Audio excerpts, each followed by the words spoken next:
Daddy, there's a red light behind my dollhouse, Emma whispered, her small hand tugging at my sleeve as I tucked her into bed. It blinks when it's dark. I turned to look at the vintage dollhouse sitting in the corner of her room, a family heirloom from her mother's side. At first, I saw nothing unusual, but then I caught it, a tiny red dot glowing in the shadows. My name is Daniel, and that moment would change everything I thought I knew about my family. It's probably nothing, sweetie, I said, trying to keep my voice calm while my heart raced. But let's take a look, shall we? Emma nodded, clutching her favorite stuffed penguin as I walked over to investigate. Moving the dollhouse slightly, I spotted something that made my blood run cold. A small camera, professionally mounted, its lens pointed directly at Emma's bed. "What is it, Daddy?" Emma asked, noticing my sudden tension. "Just some old wiring, Princess. Nothing to worry about." I forced a smile. "Why don't you sleep in the guest room tonight? We can have a sleepover adventure." After settling Emma in the guest room, I returned to her bedroom, my hands shaking as I examined the camera more closely. It wasn't some cheap surveillance device. This was high-end equipment, carefully installed and concealed. Someone had deliberately placed it there, someone with access to our home. I called my wife, Sarah, who was working late at her law firm again. "Did you install a camera in Emma's room?" I asked without preamble. "What? No, of course not," Sarah replied, sounding distracted. "Why would I do that?" "Because I just found one hidden behind her dollhouse, and I want to know who put it there." The line went silent for a moment. "I'll be home in 20 minutes, Sarah said finally, all traces of distraction gone from her voice. While waiting for Sarah, I began documenting everything with my phone, taking pictures of the camera's position and making notes. My police training from years ago kicked in, preserved the evidence, maintained the chain of custody. I'd left the force to start my own security consulting business, but some instincts never fade. Sarah arrived home in record time, still in her court suit, her face pale as she examined the camera. "This is professional equipment," she said, her lawyer's mind clearly racing. "We need to call the police." "Not yet," I replied, something nagging at the back of my mind. "This camera isn't streaming live, it's storing footage on a local drive. Someone has to physically retrieve it to access the recordings." "What are you saying?" "I'm saying whoever placed this camera has been in our house regularly enough to collect the footage. This isn't some random pervert, this is someone we know." Sarah's face went even paler. "The only people with access to our house are family and Emma's nanny, Mrs. Thompson." Mrs. Thompson had been with us for 2 years, coming highly recommended by Sarah's sister, Victoria. She had her own key and security code, necessary for the days when both Sarah and I worked late. "We need to check the security logs," I said, moving to my home office where I kept detailed records of all entrance and exit times. "See who's been coming in when they shouldn't be." As I pulled up the logs on my computer, Sarah stood behind me, her hand resting on my shoulder. The past month's data showed nothing unusual at first, just the regular comings and goings of our household. But then I noticed something odd. "Look at these timestamps," I pointed to the screen. "Someone's been entering the house every Friday between 2 and 3 p.m., when Mrs. Thompson takes Emma to her ballet class." Sarah leaned closer. "That's impossible. I'm in court on Fridays, and you're always at the office then." I pulled up the camera footage from our front door, my stomach dropping as I recognized the familiar figure entering our home with practiced ease. "Oh my God," Sarah gasped, her hand flying to her mouth. The image on the screen showed Victoria, Sarah's sister, letting herself in with what appeared to be her own key. But Victoria wasn't supposed to have a key to our house. We changed the locks last year after a series of break-ins in the neighborhood. "Why would she?" Sarah's voice trailed off as the implications sank in. I was already pulling up more footage, tracking Victoria's movements through our house. Every Friday, like clockwork, she would enter, go straight to Emma's room, and leave exactly 15 minutes later. "We need to get that camera's footage," I said, my security background screaming that we were only seeing part of a bigger picture. "Whatever's going on, the answer is in those recordings." Sarah nodded, her lawyer's composure returning. "Emma needs to stay somewhere else until we figure this out. I'll call my mother." "No," I cut her off.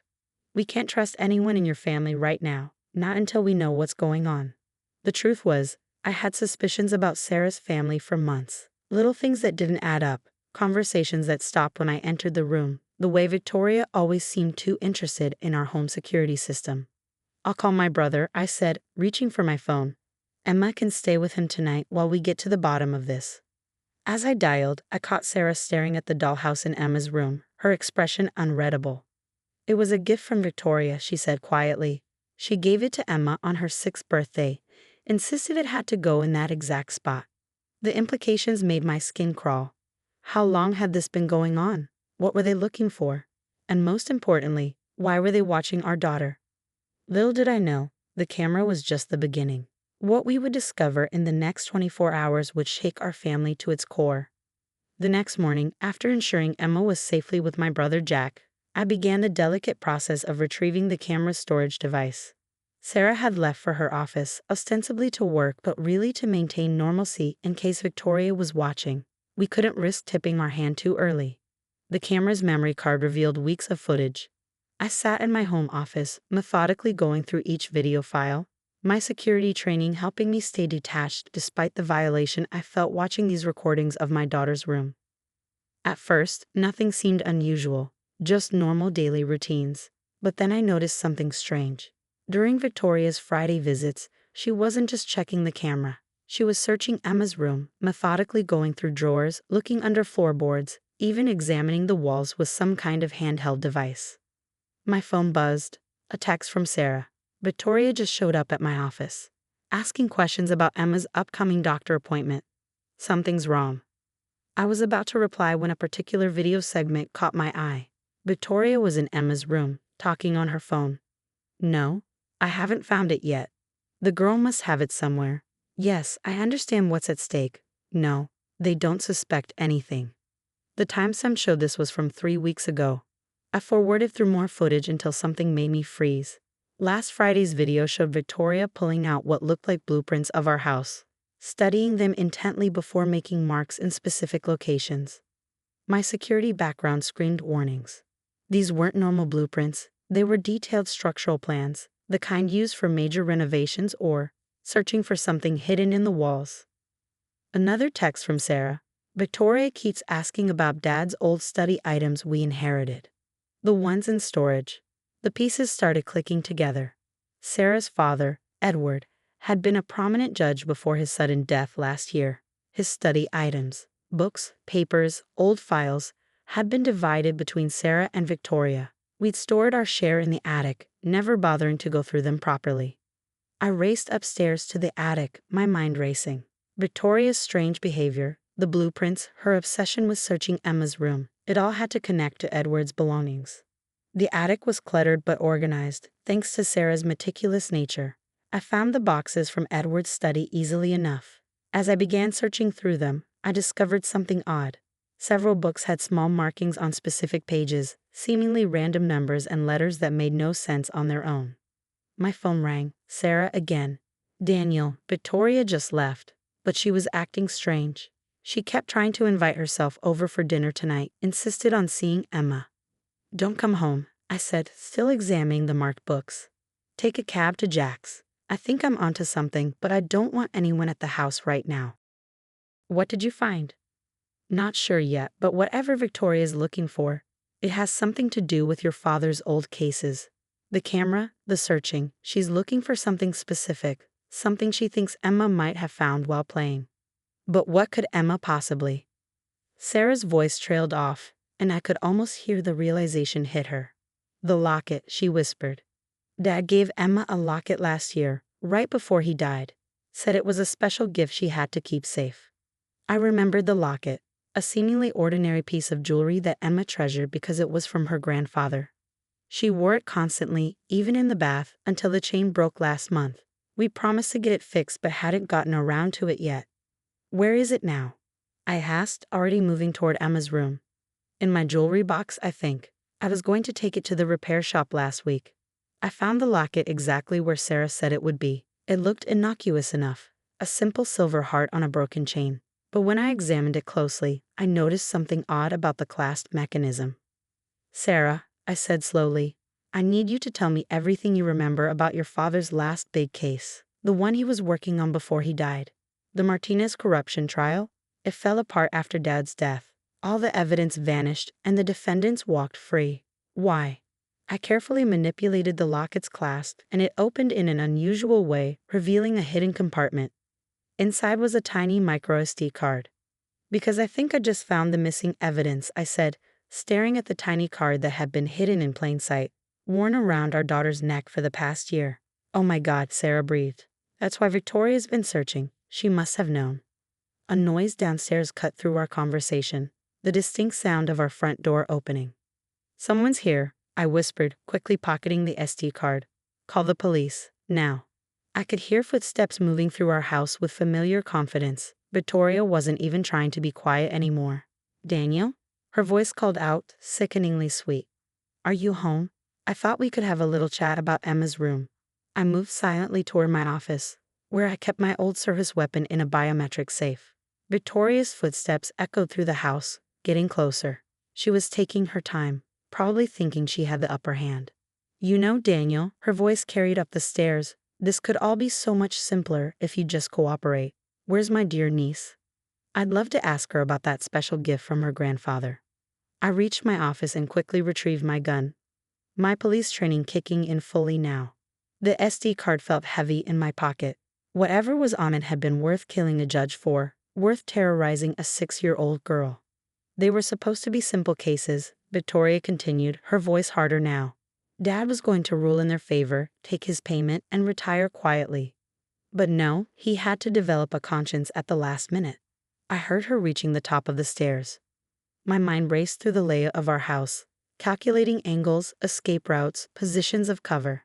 He thought he was so clever, hiding the evidence where no one would look, giving it to his precious granddaughter.